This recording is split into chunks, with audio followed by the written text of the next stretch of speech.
اللہ اکبر اللہ اکبر۔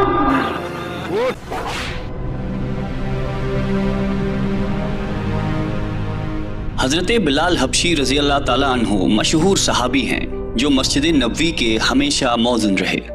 شروع میں ایک کافر کے غلام تھے، اسلام لے آئے جس کی وجہ سے طرح طرح کی تکلیفیں دی جاتی تھی۔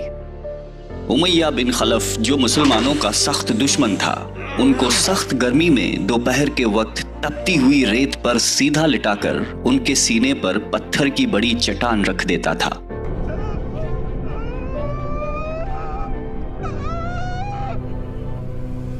تاکہ وہ حرکت نہ کر سکے، اور کہتا تھا کہ یا اس حال میں مر جائے یا زندگی چاہیے تو اسلام سے ہٹ جا، مگر وہ اس حالت میں بھی احد احد کہتے تھے، یعنی معبود ایک ہی ہے۔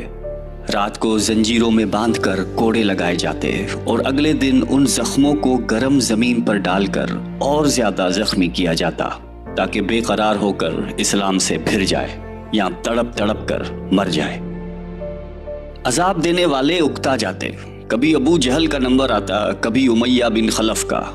ہر شخص اس کی کوشش کرتا تھا کہ تکلیف دینے میں زور ختم کر دے۔ حضرت ابو بکر صدیق رضی اللہ تعالیٰ عنہ نے اس حالت میں دیکھا تو ان کو خرید کر آزاد فرمایا۔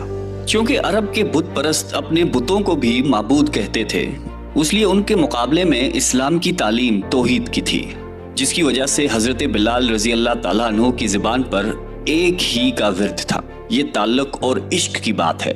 ہم جھوٹی محبتوں میں دیکھتے ہیں کہ جس سے محبت ہو جاتی ہے اس کا نام لینے میں لطف آتا ہے، بے فائدہ اس کو رٹ آ جاتا ہے۔ تو اللہ کی محبت کا کیا کہنا، جو دین اور دنیا میں دونوں جگہ کام آنے والی ہے۔ یہی وجہ ہے کہ حضرت بلال رضی اللہ تعالیٰ عنہ کو ہر طرح سے ستایا جاتا تھا، سخت سے سخت تکلیفیں پہنچائی جاتی تھی۔ مکہ کے لڑکوں کے حوالے کیا جاتا تھا کہ وہ ان کو گلی کوچوں میں چکر دیتے پھریں، اور یہ تھے کہ ایک ہے کی رٹ لگائی تھی۔ اس کا یہ صلہ ملا کہ پھر حضور اکرم صلی اللہ علیہ وآلہ وسلم کی دربار میں موذن بنے، اور سفر حضر میں ہمیشہ اذان کی خدمت ان کی سپرد ہوئی۔ حضور صلی اللہ علیہ وآلہ وسلم کے وصال کے بعد مدینہ طیبہ میں رہنا اور حضور صلی اللہ علیہ وآلہ وسلم کی جگہ کو خالی دیکھنا مشکل ہو گیا۔ اس لیے ارادہ کیا کہ اپنی زندگی کے جتنے دن ہیں جہاد میں گزار دوں۔ اس لیے جہاد میں شرکت کی نیت سے چل دیے۔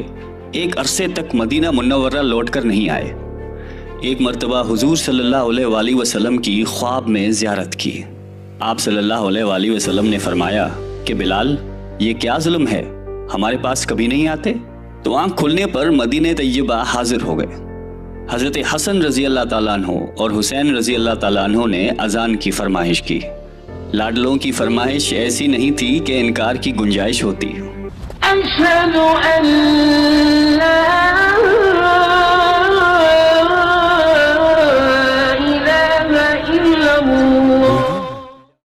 اذان کہنا شروع کی اور مدینے میں حضور صلی اللہ علیہ وآلہ وسلم کے زمانے کی اذان کانوں میں پڑھ کر کوہرام مچ گیا۔